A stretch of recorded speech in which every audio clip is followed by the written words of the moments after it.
The door to the brightly lit room slid open with a soft pneumatic hiss, the sibilant noise pulling Fluttershy out of her idle thoughts. She watched the slab of shifting metal rise into the air.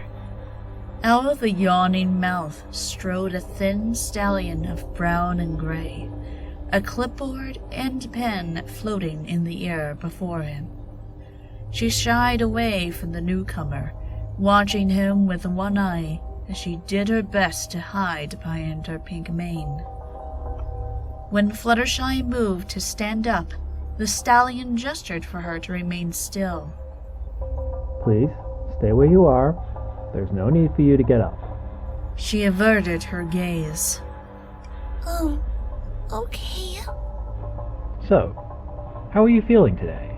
The stallion asked through his white surgical mask, the soft clip-clop of his hooves echoing around the tiled walls.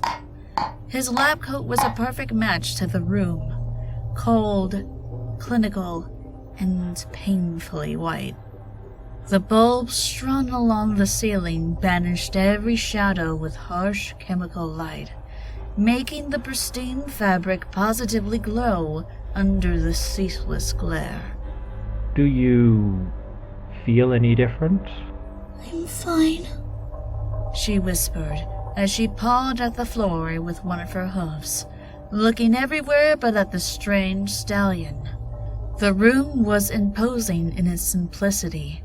A simple rectangle, the tiled surfaces only interrupted by the thick door of polished steel in the dark mirror beside it.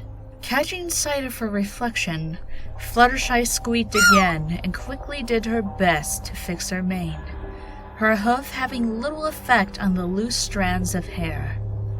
Her efforts only made things worse. She whimpered as she met the stranger's gaze. I'm sorry. I must look terrible. Don't worry, Fluttershy. We wouldn't expect any pony to look their best in your situation, he said, giving her what she assumed was a gentle smile from beneath his mask. Despite herself, she found the gesture reassuring. She returned it with a faint smile of her own before she burst into another bout of coughing, her cheeks flushing red in embarrassment as she tried to clear her lungs. Sorry. She apologized again, wiping some of the spittle from her lips. I'm just not feeling so good. And He nodded in understanding as he jotted something down on the clipboard. Don't worry, Fluttershy. I've seen much worse. Besides, you've had quite the ordeal. Really? I can't. I mean, I don't remember much, She admitted. What's the last thing you remember, Fluttershy? I was feeding all my animals like always, and... Oh! Her head jerked up, her eyes wide with alarm. My animals! Has someone been feeding them while I've been away? She said as she struggled to lift herself up off the floor. The doctor's ears flattened against his head as he backpedaled. We need you to remain calm, Fluttershy. All your pets have been taken care of. You don't need to worry about them. So please, just stay where you are. She blinked at him a few times before smiling. Oh, that's good. Thank you. I was really worried for a moment. She said as she settled back down on the bare tiles. And they're not my pets. I mean, not really. They're my friends. I just look after them. I hope they're okay. Oh, they get so worried sometimes when I'm not there to look after them. He coughed and took a few measured steps closer to her. Now, you were about to tell me what the last thing you remembered was. Oh, okay. Sorry. She said, her apology almost lost beneath the hum of the air conditioning as it burst into life. I was at home, like normal, taking care of my friends, I think. She averted her gaze and shivered.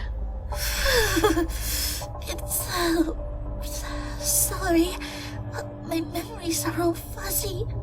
I feel cold. Can I get a blanket? We'll get you a blanket once we're done. Focus, Fluttershy. Try to remember exactly what happened. Some of the color drained from Fluttershy's face, but she managed to nod. Okay. I remember having to take care of a few injuries in the evening. It was Thursday, I think. I don't really know how many days it has been. What day is it today? The doctor continued to stare at Fluttershy silently. She blushed. Oh, sorry. It doesn't matter. Some of my friends get injured now and again, but I remember that these were pretty nasty. They showed up with bites and scratches from one of the Timberwolves, and the Everfried has been acting aggressive. Fluttershy lifted her gaze long enough to watch the doctor jot down something on his clipboard before she busied herself examining the nearby tiles, her hoof tracing along the grout that was stained with a hint of green. The cold, empty room was as far removed from her home as any place could be. She sighed. This was just before sunset, correct? His voice was flat, as if he were simply confirming what he already knew. Yes? She gulped. Can I, get some water? I'm thirsty. Once we're done here, we'll get you something to drink. Now please, continue. Oh, okay. I was treating my friends with some of my bandages when I heard something loud outside my house. The chickens were squawking really loudly, so I rushed outside and saw a timber wolf. She swallowed again, her mouth suddenly dry. Are you sure I can't get any water? I mean, if it's not too much of a bother. I said, once we are done here. The doctor said, his eyes narrowing a fraction. Now, there was something wrong with the Timberwolf, right? Fluttershy flinched. How did you know that? Just answer the question. Yes! She squeaked, hiding her eyes behind a hoof. There was... He didn't look normal. He was sick. The wood was gnarled and lumpy, and had these growths all over him that made him much bigger than any timber wolf I'd ever seen. It looks like he had parts of a dead tree growing out of him. Sharp branches and limbs going off in different directions that just pushed straight out through his bark. Fluttershy inhaled sharply. Her lips quivered as her ears dropped down, the hair on the back of her neck standing on end as if electrified. There were bits of other timber wolves in there too, trapped in the branches. I don't even know how he could walk. He looked like he was in pain. These jagged branches were pushing out of him in all different directions, like a big wooden porcupine was growing up inside him, and he had blood in his muzzle and feathers. I did it. Please, I'd rather not talk about it. Fluttershy, you need to tell us what you saw. We need to know exactly what happened that night. His voice softened. It's important, and we don't have much time. There are a lot of ponies counting on us. Fluttershy nodded, her head bobbing heavily. Okay, I'll do my best. She closed her eyes and took a few deep breaths, wheezing faintly as she tried to fill her lungs. The Timberwolf was attacking the chickens. There were feathers and blood. Did he kill any of them? She flinched. Yes, Whispered Fluttershy, eyes clenched tight against the harsh memory. Was he eating the chickens? I think so. The stallion leaned forward slightly, staring at Fluttershy from over his clipboard. Did you actually see the Timberwolf consuming the chickens, or was it simply attacking them? I'm not sure. Sorry, but it happened so fast and my memories are all hazy and... I guess I can't say for sure. He had to have been, though. What else would he have been doing? The doctor marked something down on his notes, ignoring her question. What did you do? I tried to get him to leave. I tried to stare him down, but it didn't work. And he charged me and he bit and scratched me before I could fly away from him, and then... The doctor's pen hovered above the clipboard. And then? And then he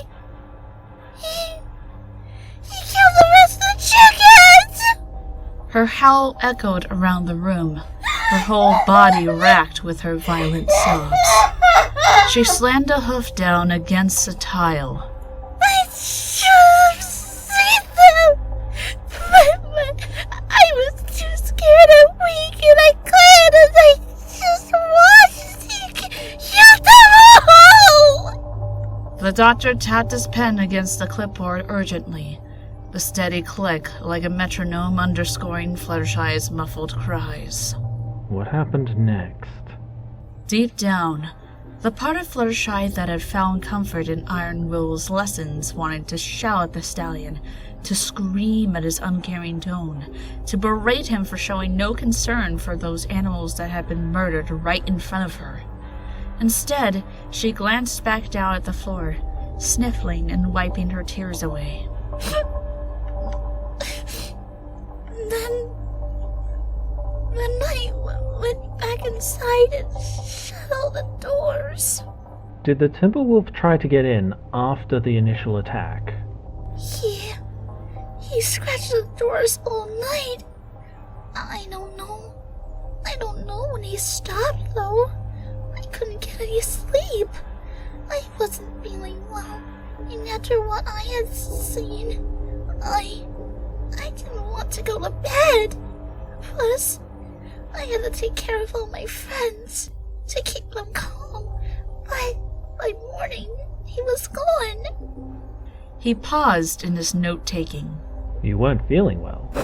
How soon after you were bitten did you notice that? I'm not sure when it all started. About an hour after the attack is when I first noticed that I had a bit of a fever, though. And I couldn't keep any food down. She hid her face behind her mane. Seeing what he had done to the chickens. Did your injuries get any worse?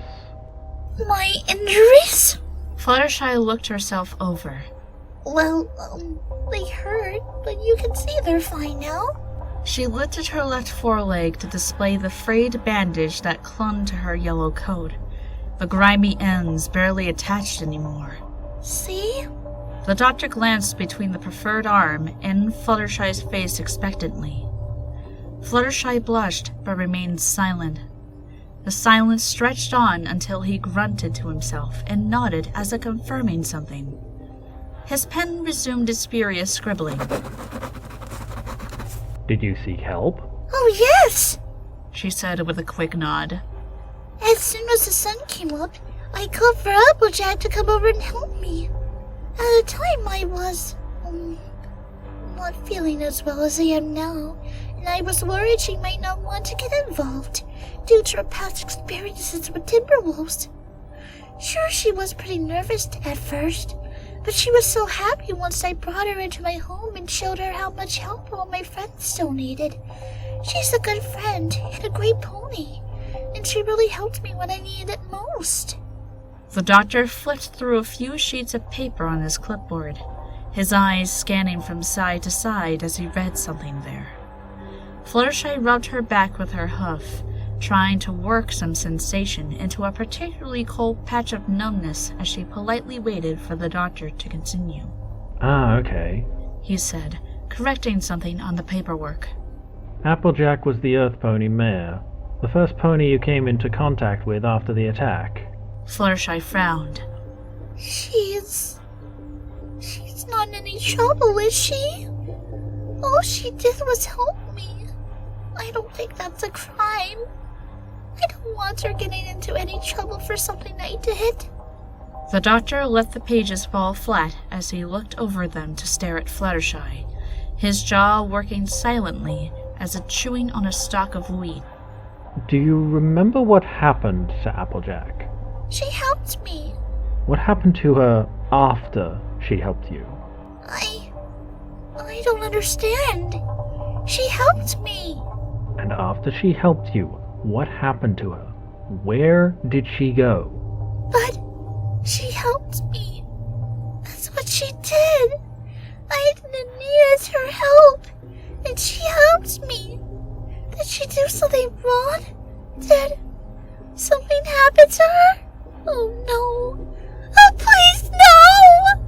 The wrinkles on Fluttershy's face deepened as she began to hyperventilate.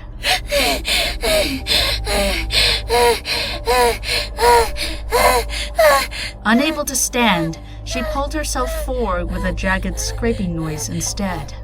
Please! If my friends are hurt, you had to let me know! We're the elements of harmony! We could do something! Applejack is not in any danger, Fluttershy. The doctor said as he backed away from her until his tail brushed against the sealed door.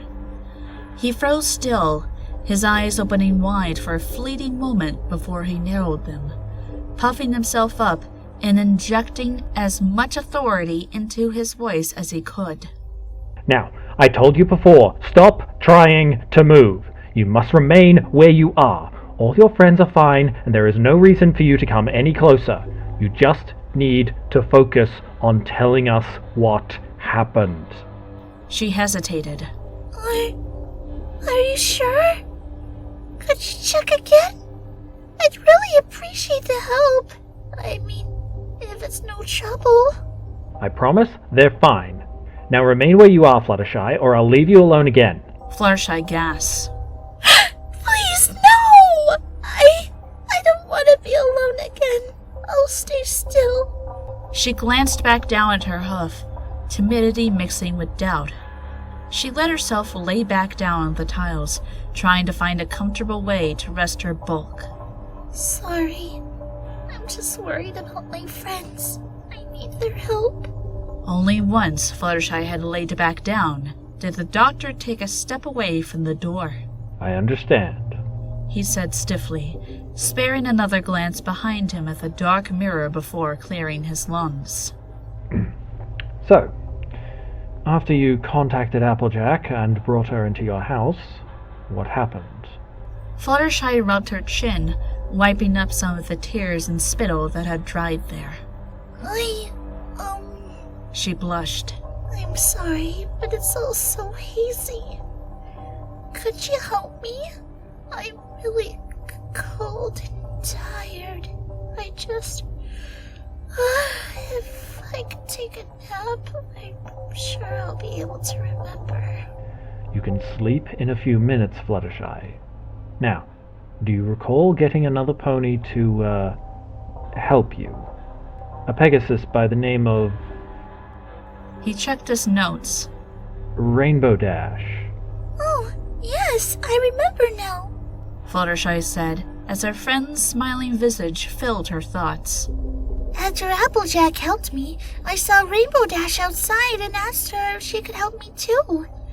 I couldn't move that well, and even after Applejack, I still had so much to do.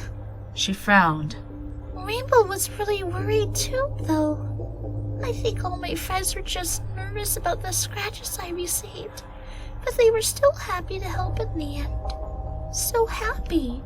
Fluttershy's frown vanished as she gave the doctor a big smile. I have some really great friends.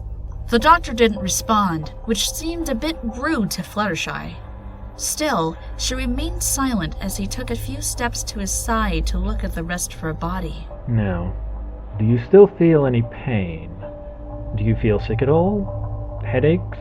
Upset stomach? Fluttershy shook her head. No, I feel alright, I guess. I mean, I do still feel pretty cold. and thirsty. Actually, if it's not a bother, I do have this cut on my side that still kinda hurts. She gestured at her flank with her left arm. Could you look at it? I think I need help. You're a doctor, right? He made no move to get any closer. So, besides the cold and your thirst, you feel what you might call normal. Well, I guess. She admitted, turning to hide as much of her face as she could behind her mane. I do still have this cut, though. I really would appreciate some help looking at it. If that's alright. This is a hospital, right? It is. He confirmed, his pen working hurriedly. Is there anything else about that night or the next day you'd like to tell us? She shook her head. That's about all I can remember. Sorry. How about your other memories? Can you remember when you were a foal? Your school days? She blinked. Yes, of course I can. I mean, they're blurry though. I can't. It's hard for me to focus on them. Could you help me to stand up, please? I can't get up very easily. She reached out with her left hoof. Please? I need some help. The doctor remained where he stood. Well, Fluttershy, I think we've had a good day today. Why don't you stay there and try to get some sleep? We'll talk more later. Wait! She cried as he turned back to the door. Her sudden outburst sent her into a fit of wet coughing, that she gestured with her hoof for him to stay there. She spat out something when she finally managed to clear her lungs and wheezed. Please! Don't leave me alone! I know I've said I'm feeling okay, but I still have this cut I need you to look at. Could you please give me some help? I don't feel right. Just a little ill, I mean. Do you have any medication for that? He half turned his head as the door began to lift into the air. We're working on that right now, Fluttershy. Now, you stay calm and just sit there. We'll talk later. Please help me! I need help! She cried out as she tried to close the distance between them, her bulk scraping along the tiles as she used her good hoof to haul herself forward. Her muscles strained as her single hoof tried to find purchase on the smooth floor. Fluttershy! I said remain still! He pressed himself up against the wall as she drew closer, his eyes darting from Fluttershy to the door and back again. Sweat glistened on his brow, twinkling like diamonds in the harsh light. But I need help! Please! She groaned, one of her wings flapping anxiously. She cried out even louder when the doctor ducked beneath the bottom of the door, disappearing into the darkness beyond. The door closed behind the doctor with a pneumatic sigh that was lost beneath the cacophony made by her hoof banging away on the polished steel. Please help me! I need help! There was no response. Fluttershy sighed in defeat, collapsing back to the floor. A low moan escaped her stained lips as she stared up at the ceiling. The echoes of her protests quickly faded away. After the doctor's questions, the soft hum from the air vents did nothing to mask the deafening silence. Fluttershy yawned, her exhaustion catching her off guard. Along her sides, the mouths of a dozen small animals, along with the muzzles of 2 other ponies, yawned as well, their faces subsumed into her bloated flanks. A third Pegasus wing fluttered erratically atop the massive meat and detritus of her tumorous lower half. The strips of her flesh intertwined with the root system that made up her left hind leg, resembling the stump of a long-dead tree that had been pulled violently from the earth. What yellow fur that could be seen between the chunks of gnarled bark and twisted plant life writhed with the activity of the thin green vines that swam through her flesh like fish through water, popping up at random to sway in the air. Fluttershy's remaining eye wandered around the room. the other lost when a sharp branch had pushed out of her skull, obliterating the eye socket. She caught sight of her reflection again and winced. I hope my friends don't see me like this, she said to nobody as she tried to fix her mane with her good hoof, doing her best to straighten out her pink hair. Some of the spars of wood made it hard for her to get it just right, but she did her best with her only working leg. Her friends wouldn't judge her for being a little less than pristine when she was stuck in a hospital, but that didn't make the idea of being seen in such a state any less mortifying. Once she was satisfied with her work, Fluttershy gave herself a small smile, wiping some of the sap that dribbled from her lips. Never one to be vain, Fluttershy was confident that she was at least presentable. Rarity might be a bit upset, she told herself, giggling at the thought. The branches that protruded from her spine swayed with her amusement. Although they kept her from rolling over onto her back, they weren't too much of an annoyance, even with the puckered wounds at their bases that never seemed to heal. She hardly noticed them. Resting her head against the sealed door, Fluttershy let out a long, wet sigh, her lungs already filling with more of the congealed liquid that sometimes leaked from her unhealed injuries. Despite how well she felt, she knew that she still needed help. The tendrils that drilled through the back of her skull pulsated slightly as if in agreement, thin vines digging further into her brain. Her memories were fuzzy and indistinct, but still, she wasn't worried. She just needed a little help is all. Just a little help. Applejack and Rainbow Dash had already helped her, and when was left of their bodies twitched in time with the vines, Fluttershy just hoped the doctor would help her too. It was nothing to be worried about. All she needed was a little bit of help, and everything would be fine.